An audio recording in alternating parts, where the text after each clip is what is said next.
Ассаламу алейкум, урматтуу Максаттуулар каналынын каттоолуучулары. Соң көлдө жатсаң сонунда.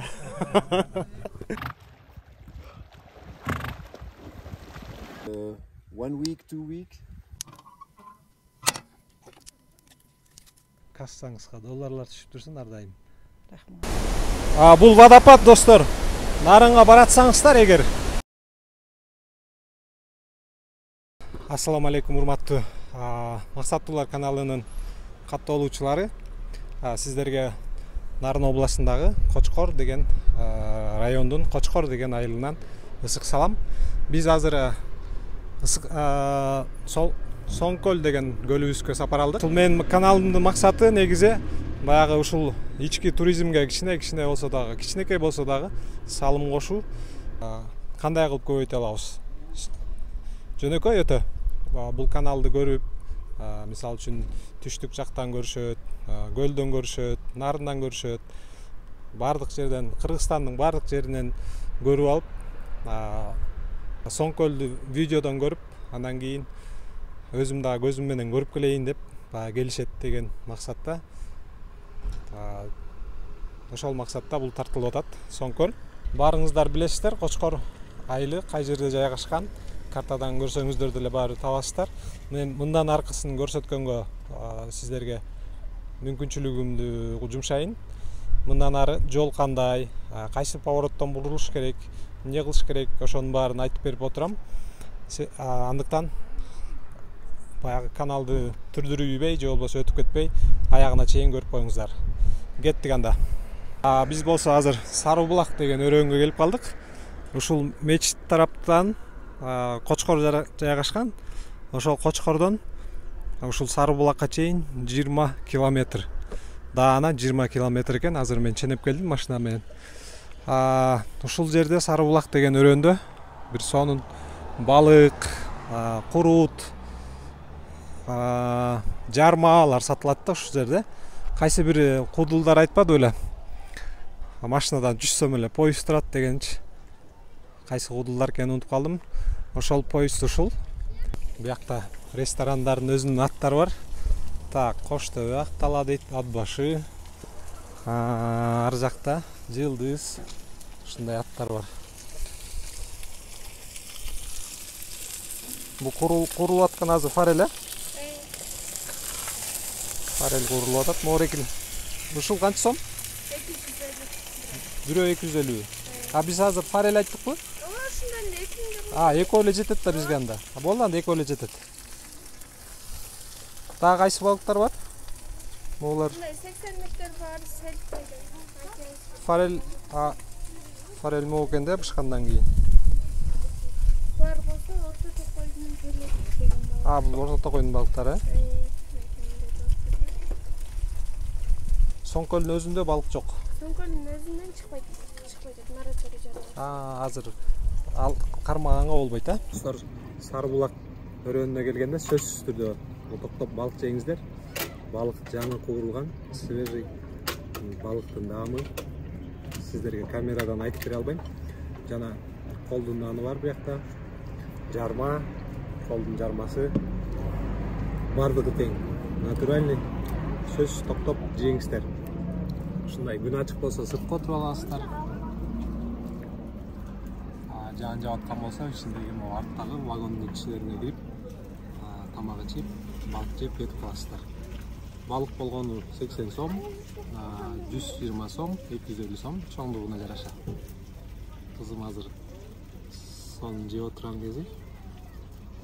Кандай экен, таттуу экен? Азыркы мен турган трасса, бул трасса Кочкордон Бишкектен Нарынга бараткан трасса.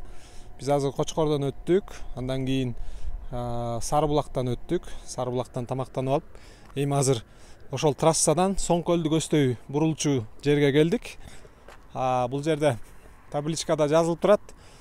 Соңкөлгө чейин 59 километр деп турат. Эң үстүнкүсүндө 59 километр. Ошондо биз артты көздөй кетет экенбиз.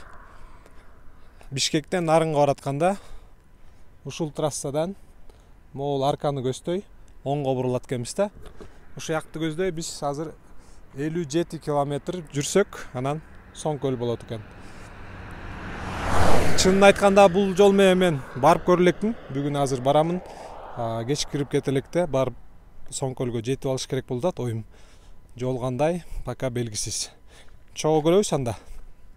Туугандар, жол ушундай экен. Жол түздөлгөн, таштак жол, бирок түз даңгыр жол экен да, мындайча айтканда даңгыр жол.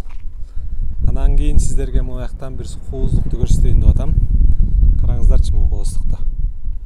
Күн батып баратат. Керемет.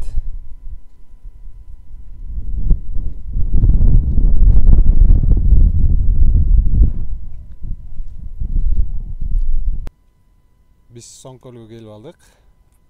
Жанагы 57 километрди 3 саатта басып өттүк. Ортодо бир ашуу бар экен. Ал ашуу кайсы ашуу экенин пока билбеймин. Кыскасы түнкү саат 12. Боз үйгө келип жатып атабыз. Отту жактык, боз үйдү жылыттык. Баары сон.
Соңкөл. Эртең менен саат 6:30. Соңкөлдө жайлоонун жашоосу башталды. Эртең менен 6:30. Эжелерибиз мындай кылып саам үйлөрүн саап баштады.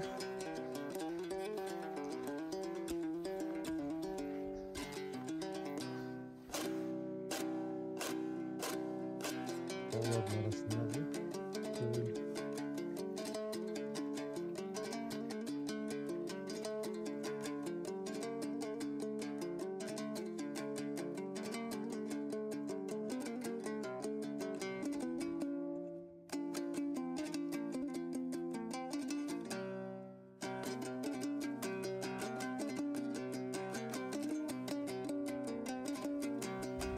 Соңкөлдө ушундай.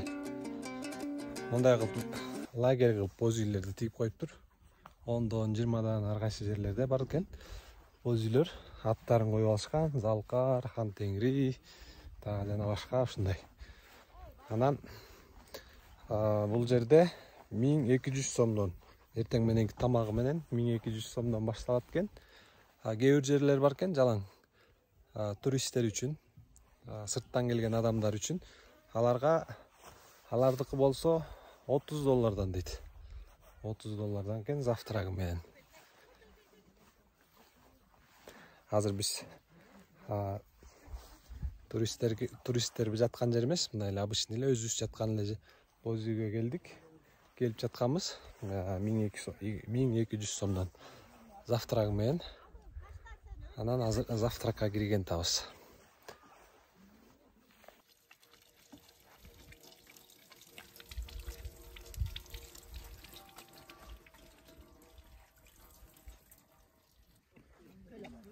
Завтрак. Кире койгула, столуңарына биякта турат. Аш болсун. Кандай иштер? Сонун завтрак турбайбы?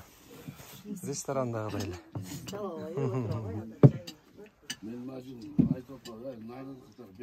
Байкелер дагы үй бүлөлөрү менен, байбичелери менен Чүй областынан келип, ошо Соңкөлдү көрүп эс алып жүргөн экен. Эртең мененки тамак жөнүндө сөз кылсак, тамак эртең мененки завтрак. Ресторанда, отелдерде кандай тамак жесеңиздер, бул боз үйдө, Соңкөлдө да ошондой тамактарды жейт экенсиздер. Арбуз, коон, салат, сок жана башка жумуртка, суп, ушундай тамактардын баары тең бар экен. Сиздерге интернеттен алынган Соңкөл боюнча маалыматымды айтып берсем, Соңкөл бул Нарын областында жайгашкан, тоолордун арасында. Соңкөлдү Молдо тоо жана Соңкөл деген эки тоо курчап турат. Нарын областындагы Актала, Кочкор, Жумгал, Нарын 4 району курчап турат ушул Соңкөлдү. Анан кийин Соңкөлдүн узундугу, көлдүн өзүнүн узундугу 29 километрди түзөт экен. Туурасы болсо 16 километрди түзөт экен. Суунун тереңдиги, көлдүн тереңдиги 16дан 20 метрге чейиндик тереңдикте деп маалымат жүрөт. Деңиз деңгээлинен 3016 метр бийиктикте жайгашкан. Ашуулары болсо Молдо ашуусу, Калмак ашуусу жана 38 серпантин. Соңкөл кышында тоңбойт, тузсуз суу. Кыргызстандагы ысык көлдөн кийинки экинчи чоңдуктагы көл. Мынакей достор, ички туризм бул. Байкелер оштон келиптир. Соңкөлдү көрүп, эс алып жүргөн кездер азыр.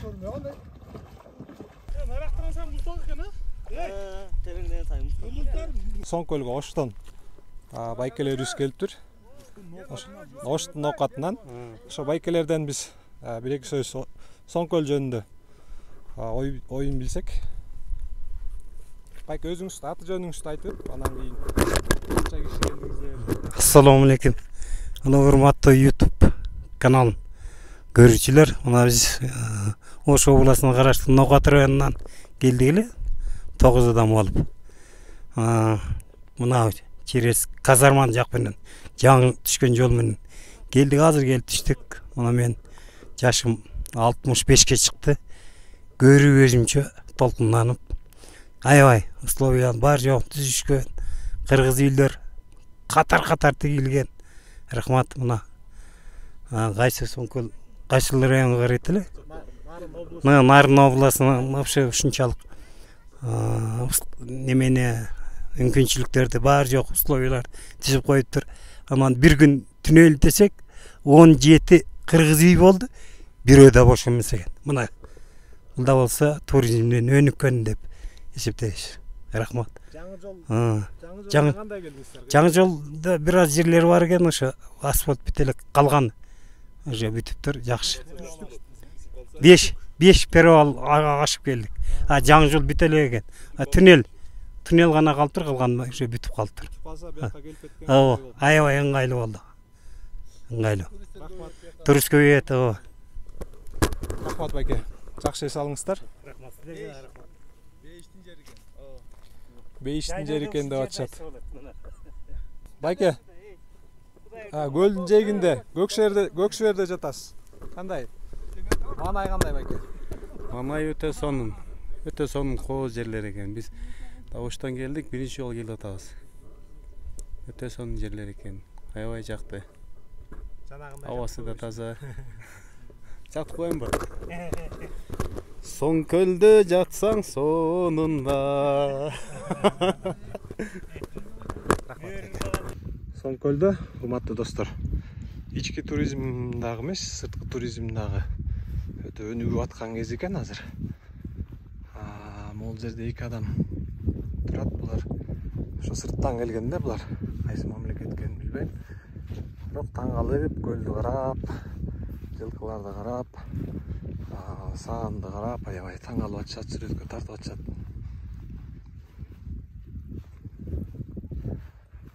Булар үчүн абдан кызык болсо керек да бул. Жайлоо, аттар, уйлар, көл аркы. Булар баягы асфальт жолдо, асман тиреген этаж үйлөрдө жүрө берип, баягы офисте, компьютерде отурган кишилер үчүн булар абдан кызык да.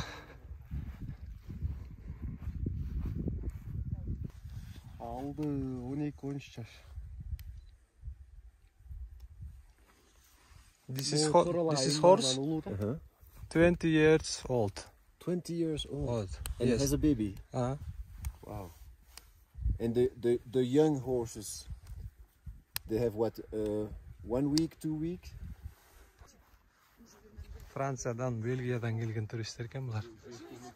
Таң алып, қарап жүріп жатады.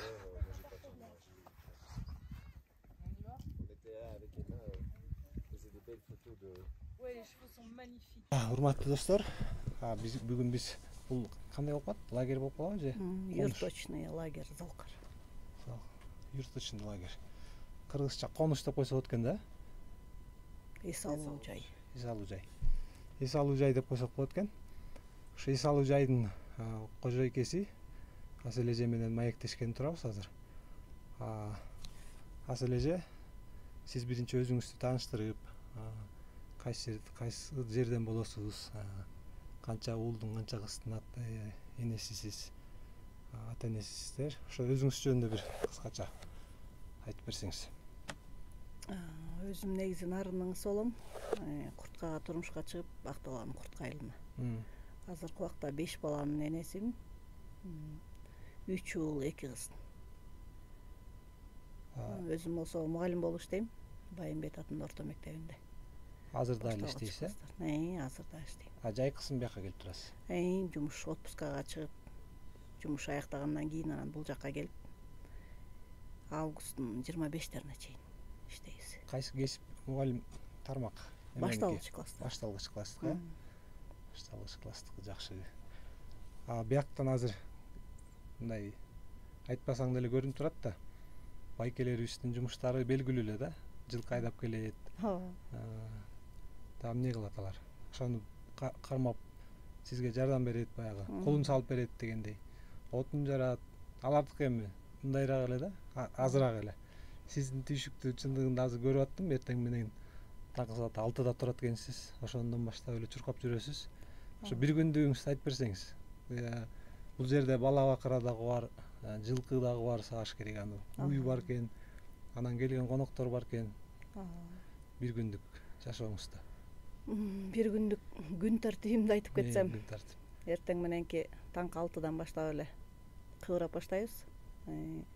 Турганда эле дегенде уй сагышам балама. Андан кийин келген коноктордун таңкы тамагы менен алек болобуз. Алардын таңкы тамагын берип, аңгыча эле жолдошум же уулум жылкыны айдап келет. Жылкыны байлайбыз. Антип мынтип коноктор менен алек болгучак эле убакыт өтөт. Убакыт өтүп бээ саам болот. Бээ сайым. Бээ саап келгиче эле кайра баягы келген туристтерибиздин түшкү тамагы болот. Түшкү тамак менен алек болобуз. Анан кайра эле бээ саам. Кайра эле бээ саамай. Көл жээкке барып кичине келген коноктор менен маектешмей эс алып. Андан кийин эле кечки тамак болот, ошентип эле көз ачып жумгуча. Анан эле келген туристтердин, коноктордун кечки тамагы менен алек болуп эле кайра уй саап, бээ саап, ошону менен түн ортосу болот. Бир күндө 2 жолу уй сайсыз, эртең менен кечинде. Анан 5 канча мал? 5 мал. 4, кээде 4 жолу, кээде 5 жолу бээ саап калам. 5 жолу бээ сайсыз. Болгон күчтүн, жумуштун баары сизде экен да. Анан конуш боюнча могул эс алуу жай боюнча айтып берсеңиз, канча боз үй бар, келген киши канча сомдон жатат? Көпчүлүк кыргыз жергесиндеги мындай өзүбүздүн элдер келеби же сырттан туристтер келеби? Бул биздин лагерибиз жөнүндө айтсам 5 жатакана боз үй бар, кроваттары менен. 1 ресторан боз үй. Бул жакта келген коноктор тамактанышат. Көбүнчө бул жакка буга чейин чет элдиктер көп келчү. Могу 2 жылдан бери өзүбүздүн кыргыз жарандары эс алуулар көп боло баштады.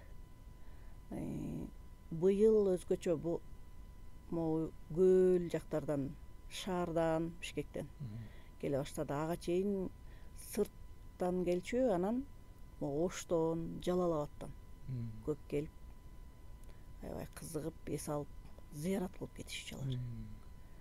Быйыл өзгөчө могу өзүбүздүн Бишкек калабыздан, Көлдөн коноктор көп келип атат. Баабыз болсо эртең мененки тамагы менен негизи 1200 бир кишиге кроватька жатат. Күнүгө улам киши жатып кеткен сайын постелдер алмаштырылат, жуулат. Эртең мененки тамагы менен кошо болгондо ошондой болот. Анан кечкисин боз үйлерге оттор жагылат, жылуу көмүр жагылат түнкүсүн. Түшкү тамак 500дөн, кечки тамак 500дөн. Bir kişiye. Бир адамга. Şu биздин ички туризм, Кыргызстан ички туризми өнүгүп атканын азыр бияка келип байкадым да. Себеби көлдүн жээгинде азыр барсам Оштон келген 9 байке жүрөт. Ал немеге жок дейт алар. Жаталы десек орун жок экен деп көлгө кетип баратышыптыр азыр. Тили уурулар келсе. Тили уурулар келсе, алардын баалары Котормочу керекпи, же кандай кылып сүйлөшөсүздөр? Алардын баалары кандай болот? Алардын баалары биздин өзүбүздүн жарандарга караганда кымбатыраак болот. Завтрагы менен жатаканасы 1500 сом, тамактары 600дөн. Анан саатына 400дөн аттарды минишет. 1 saatка. 1 saatка. Ошо алардын баасы биздин өзүбүздүн жарандарга караганда кичине кымбатыраак. Ошондо акча киреше кирип аткан булактардан боз экен, ат, дагы эмнелерден колдонсо болот?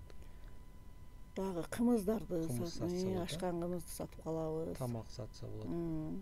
Тамактан кетишет, кээ бирөө жатпай эле. Кээ бирөө сүзмө алат, кээ бирөө курут алат, кээ бирөө каймак, май.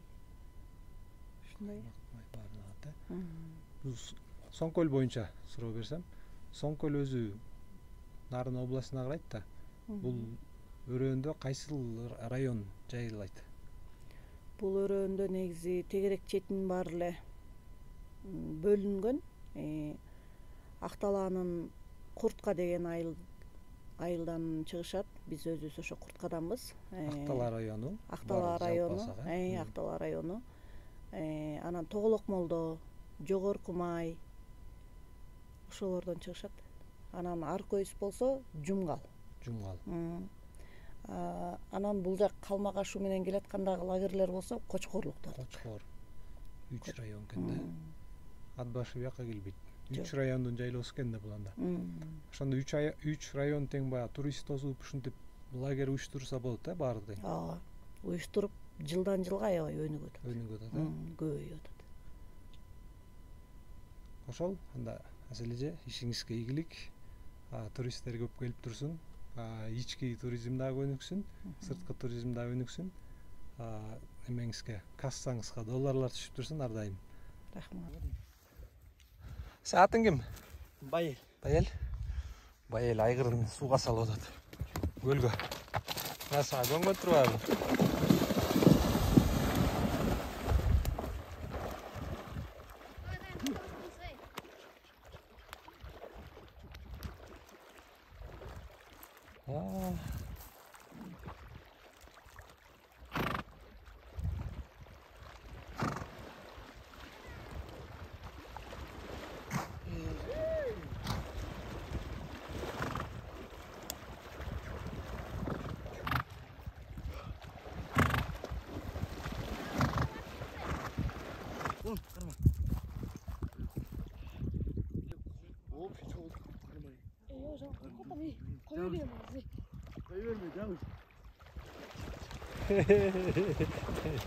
Tini.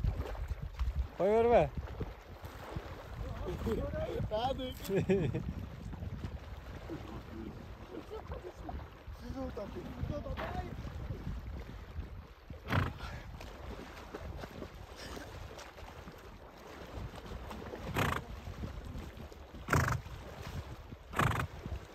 Dostlar biz dagы bir Соңкөлдөгү эң кооз бир лагерлердин бирине келдик.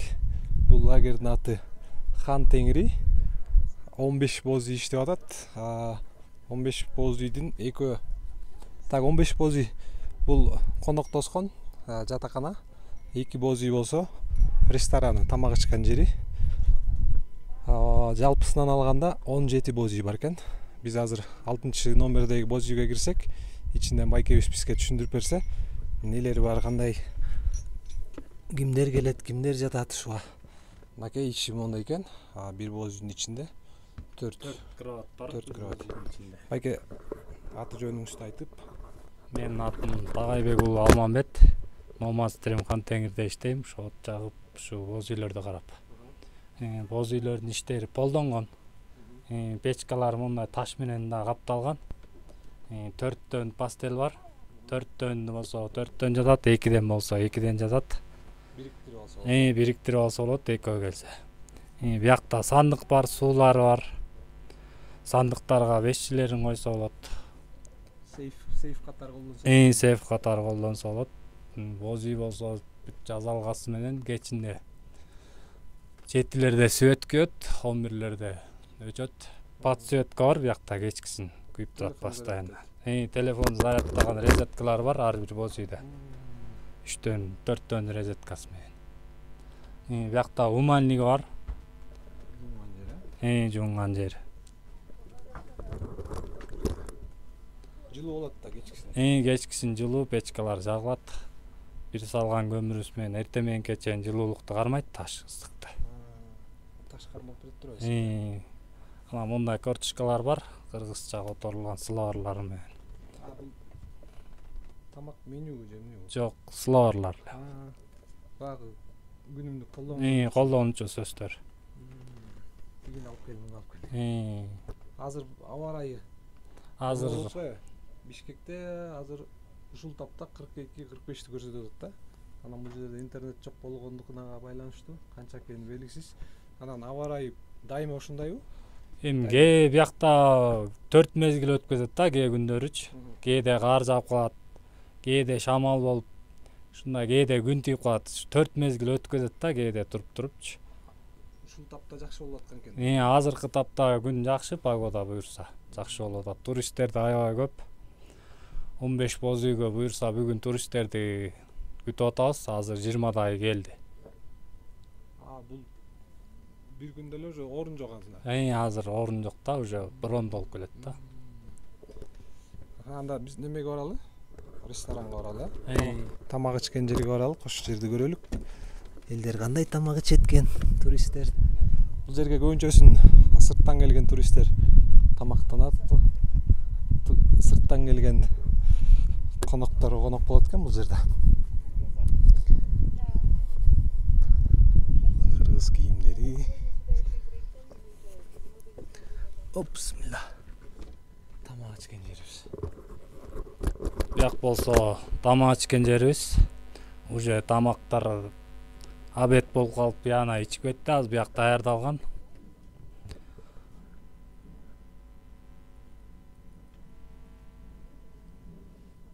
Эртең мененки тамак, түшкү тамак, Кечки тамак.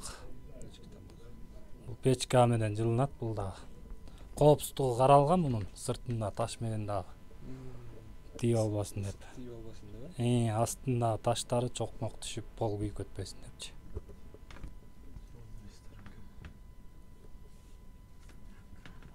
Хантеңири Номад деген лагерь, бул болсо туристтер келген сервис машиналары. Эң кызыгы, эң сонун жакканы азыр көрөсүздөр. Оппа! Жаса. Музыка.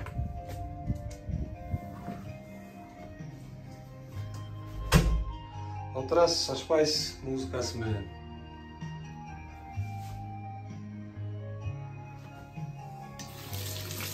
Сенсорный. Мындай. Колду тийгиз койсоң эле суу чыгат, ысык суу да бар экен. Муздак суу чабышылган суу экен да. Кагазы бар жайында сонун. Баарынан да музыка. Туалеттен чыксаң эле көл, жайлоо. Бул жерге мындай асты бийик, чоң машина керек, жип керек деген ойлонбоңуздар. Мына мындай эле машина менен келдим мен деле. Эч кандай кыйналыш жок, жолдор жакшы, таза. Дагы бир кызыгы бир кызыгы бул жерде 3 эшикке кирип көрөлү. Биякта дагы музыка ойнойт. Биякта дагы душ бул жерде. Кадимгидей эле душ. Свет жок экен да. Үскүсү менен душ. Чыксаң эле жайлоо, тоолор, койлор дегендей.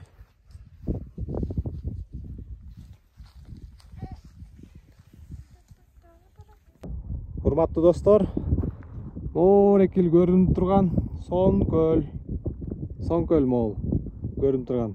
Анан көрдүңүздөрбү, Сон көлдөн суу чыгып келатат берине көздөй. Бул жерден бир чоң эле бир суу чыгат. Мына. Эми азыр биз ушул сууну бойлоп алып азыр барабыз. Могул жерлеринде барганда бир канча бир убакыттан кийин водопад бар, кичинекей водопад бар. Кудайым буйрса, ошол калаа барабыз. Ошол водопадты дагы сиздерге көрсөтөмүн. Чындыгында туризм өлкөбүздө абдан өнүгүп атыптыр. Жолдон тоодон бизди турист токтотуп адрес сурады. Мен тил билбегендиктен даана так түшүндүрө албай койдум, жер тепкилеп. Ушул күндөн баштап мен англис тилин үйрөнүшүм керек экен деген ойдо калдым. Сиздер менен керемет бир кооздукту бөлүшөйүн деп атам. Карап турсаңыздар азыр.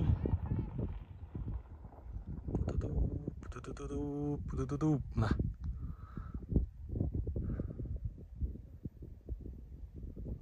Отсеки поворот. Серпантин, отсеки поворот деген ушул. Бул белдин эң башында турабыз азыр. Ылдый барып, ушул жол улам бурулуп атып бир 32 жол болот. Ошон үчүн 32 поворот деп койгон да. Бул Сон көлгө бара турган бир экинчи жолдун бирөөсү да. Эгер биз могул жол менен түшсөк азыр, ушул жол менен түшөбүз биз азыр. Азыр биз ушул жол менен түшсөк, тияктан Кыркбози деген жерден чыгып калабыз да. Бишкек Торугарт каттам жолунан трассага чыгып калабыз ошондо. Кече биз бул жактан кирдик. Бул жакта Төлөк деген айылдан, Сары булактын жанынан кирдик. Төлөктөн өтүп айылдан. Андан кийин Калмак деген ашуудан ашып, андан кийин Сон көлгө келип калдык. Азыр болсо биз ушундайдан барып туруп, ушул бел менен ылдый түшсөк, Кыркбозидегі трассага чыгып калабыз. Ошондо Долоон могул тушта болуп калат. Көчө биз Долоонго жетпей, Сон көлгө оңго бурулуп кеткенбиз. Бүгүн биз Долоондон өтүп туруп, андан кийин трассага чыгабыз. Трассадан кайра солго бурулуп, Бишкекти көздөй немеге кетебиз. Солго бурулсак Бишкекти көздөй кетебиз, анан Долоондон өтүп кетебиз. Биз менен чогуу келаткан булар ээрчишип келатабыз. Бирок тааныбайм буларды. Буйсик ичинде көп балдар, кыздар жүрөт. Жер көрүп жүрүшөт окшойт булар дагы. Мынакей кичинекей машина, чоң бус, кичинекей болуп көрүнүп турат. Бул бусту түшүп кетишин биз карап күтүп турабыз азыр. Түшүп кеткенден кийин биз түшөбүз азыр. Ошондо могул туштарда водопад бар. Ошол водопадка дагы токтойбуз азыр. Достор, оңой нерсе жок эмеспи? Ошол водопадты көрүш үчүн дагы ушундай эмгек кылыш керек экенбиз. Ушундай жол менен барып. Бирок келип көрүп кеткен адамдар өтө көп экен. Азыр эле мен алдымдан бир 10 чакты киши чыкты. Сурасам жеткене калдың деди. Мына кооздук. Мындай кооздуктар менен биз туризмди катуу өнүктүрөбүз. Кудайым буйрса убакыт керек кичине.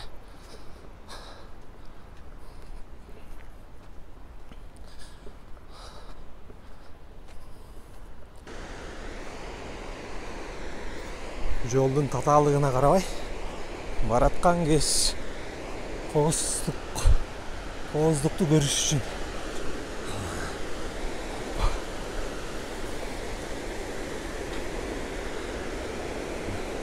Бул суу достор, жана айтып өттүм. Соңкөлдөн чыккан суу. Соңкөлдөн чыгат. Опа. Секирип кетейин. Опа.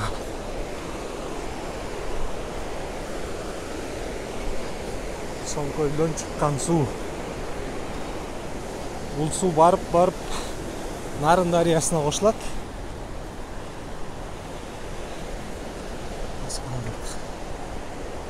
Жеткене алдык ба водопад?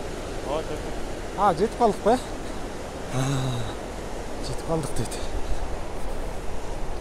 Мына көрүп келчү кишилер көп, өтө көп.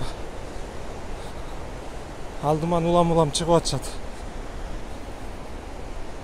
Бул жанагы 32 поворот деп туруп, жаңы эле биз түштүк ошону. Атайын отуруп алып, кызым экөөбүз санадык. Түшүп келатыпчы. Даана эле 32 поворот экен. Ошондон түшкөндө эле сол кол жок да. Мына бир 15 минутта ушундай жол менен бассаңыздар, 15 минутта жол менен ушундай жаман жол менен бассаңыздар, мына кооздук. Мына жеттим мен.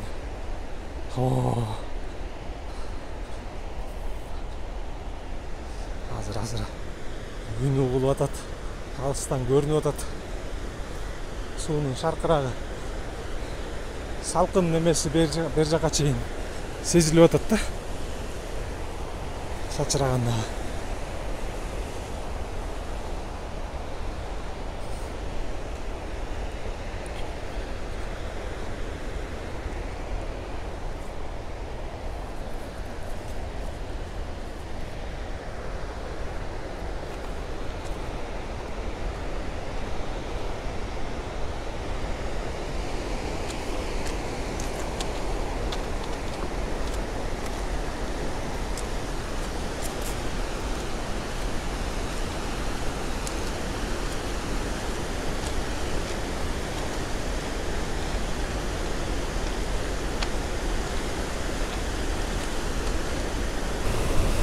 Караңыздарчы кандай кооздук. Водопадтын бийиктиги бир 60-70 метрге чейин бар. Суунун шаркырагы. Суунун немеси чачырандысы мага чейин чачырап атат. Мындай жаардан агып түшөт экен. Дагы жолу эскертип коеюн, бул суу Соңкөлдөн агып чыккан суу. Агып барып Хутор Актала деген, Эмгектала деген айылдар жактан нарын сууга куюлат. Бул водопад достор.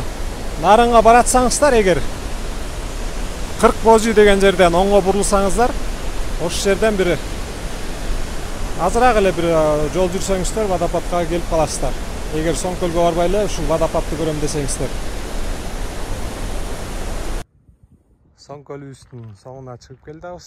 Сапар карып келатат. Могу ушул бет менен ылдый түшсөк, могул жердеги өрөөн 40 Божий деп аталат.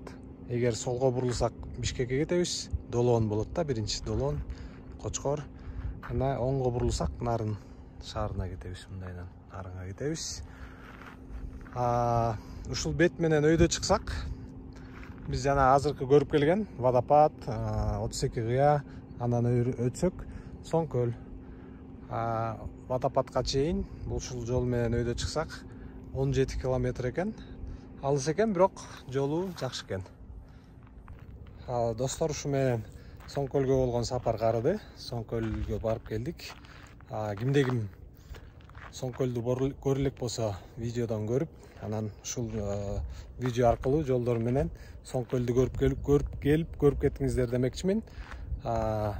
Видеону ушул акырына чейин көргөнүңүздөр үчүн абдан терең ыраазымын. Астына комментарий калтырыңыздар. Эгер видео жакса, эгер Соңкөл жакса, анда